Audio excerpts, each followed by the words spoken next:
आता बातमी पाकिस्तानच्या एका अजब रिपोर्टरची। पाकिस्तानी रिपोर्टर चांद नवाब नंतर आता अजून एक रिपोर्टर सध्या सोशल मीडियावर धुमाकूळ घालतोय। त्याचे रिपोर्टिंग पाहिल्यावर तुम्हालाही हसणं आवरणार नाहीये, कारण यात रिपोर्टरने चक्क डान्स सुद्धा केले। रिपोर्टरचं नाव आहे अमीन हाफिज। अमीन जिओ न्यूज चॅनलसाठी रिपोर्टिंग करतात। बघूया नेमकं काय आहे रिपोर्टिंग मध्ये।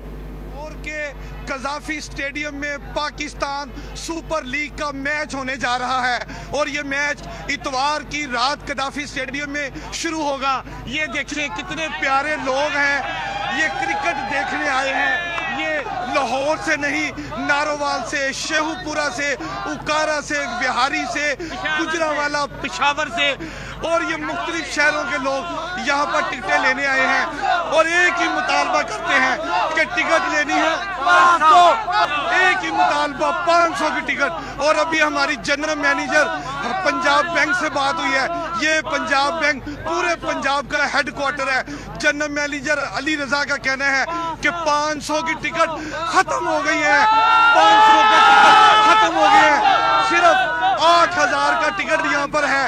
और बताइए, ये 8000 रुपए का टिकट खरीद सकते हैं आप? 8000 का टिकट नहीं जी, मैं नहीं खरीद सकता। मैं 500 वाला टिकट खरीद सकता।